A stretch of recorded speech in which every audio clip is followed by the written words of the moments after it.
That's going to play hard. They start with the two bigs. And got a veteran point guard, young talent in Edwards. So it's going to be a tough task, but I think we prepared and we're ready. How do you guys prepare when they can throw so many defensive coverages at you from a big man standpoint? Say that again? How do you guys prepare when they can throw so many different types of defensive coverages against you from a big man perspective? We adjust. We have guys who can do multiple things on the floor. So as players with good IQs, we just read the game and we play the game and we make the plays when necessary. What was the team dinner like last night? It was good. It was a team dinner. We got together. We watched the game to figure out who we were going to play. And we sat. We just, we shoot the shit for a little while. And had a little fun. Do you think it's a good or a bad team that you know, or good or a bad thing that you know this team as well as you guys know them? And they probably know you. I don't think it's either at this point. I mean, it's the playoffs. You're going to do whatever it takes to try to figure out how to win the game. You're going to prepare as much as possible. But at the end of the day, you have to go out there and show the effort. How much? Oh, I'm sorry. That's all good. Way to be ready, though. That's my great answer. Yeah, maybe this will be a better answer. How much more energy is utilized during the playoffs? I mean, a typical game versus other games. How much more?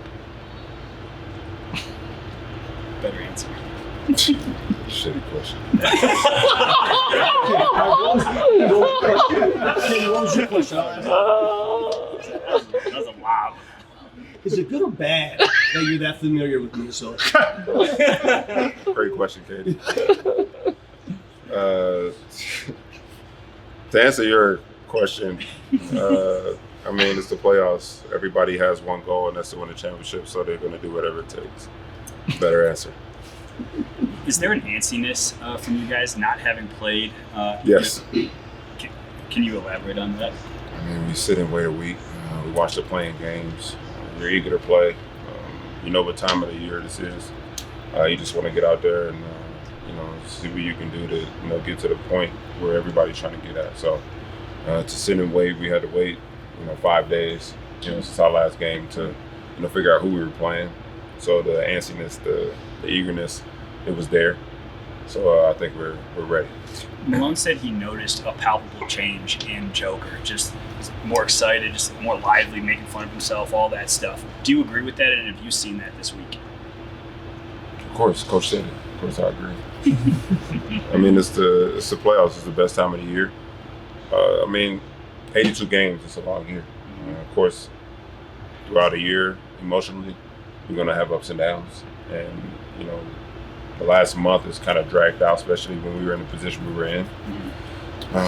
So it's kind of tough to keep that energy, every day, especially someone in his position, the way he plays and, what he brings to our team. So, of course, we see the ups and downs emotionally and, what he has to deal with. And I think for him, now that the regular season over, to be in the playoffs, to get it started, I think he's just, prepared. He's mentally refreshed, probably physically refreshed as well. And he's just ready to get it going. What would a championship mean to you? I mean, everything. That's what you play for. That's the reason why I play this game.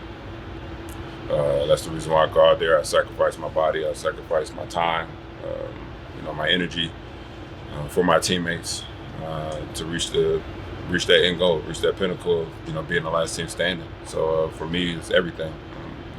From day one that I stepped in the NBA, that's been the goal. Regardless of the situation, the team, it's always been to win the championship for myself and for my team. How often do you think about that? How often does it come across your mind, the actual championship thought? I mean, I would lie to you if I said it rarely does. But at this point, I try to just focus on one game. I try not to think about game 16. I try to think about game 1 and focus on the game after that. So it's hard, but you have to do it some way to make sure you're locked in at the task at hand and be in the present moment. You've been in a lot of playoff runs over the years. What's the biggest thing you've learned that you try to maybe share with some of the other guys on this team as they get ready to go? I think most importantly that You know, it's a long run. It's a long journey. Even though everybody says 16 wins, you win the championship. I mean, it can be longer than that. It can be tough. You know, some luck, you know, can be involved in that. But at the end of the day, we have to just stay together. How important is managing emotions throughout that run? Do you think that makes a difference? Do you have to pay attention to it? The emotional Managing, like roller yeah. coaster as far as winning the championship or just the playoffs in general? Just the playoffs in general. It's tough. I mean, because it's ups and downs. It's tough to beat the team 4 times in the playoff series. You know, sometimes you have a good game. Sometimes the team is going to play great. But to manage it is hard because you want to play great. You want to win, especially, you know, during this time of year. So it's tough to, you know, not get too up, not get too down. But it's all about preparation. It's all about mental control.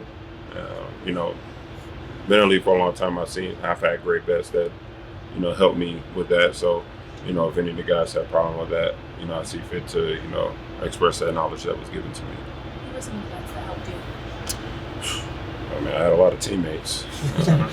First couple that come. I mean, Kevin Garnett for sure. You know, he's been, you know, from day one that I stepped foot in Boston, somebody who I looked up to, I watched from afar. I seen how he controlled his emotions. I mean, you guys see the, you know, the cursing and stuff, but, you know, in the locker room, you visualize and you see, you know, what he's doing to, you know, control those emotions. I have Vince Carter, you know, Paul Pierce, you know, I had a lot, man.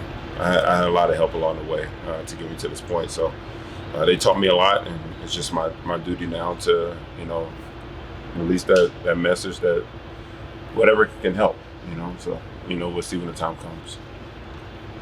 Thank you. Thanks, Jeff. Good answer.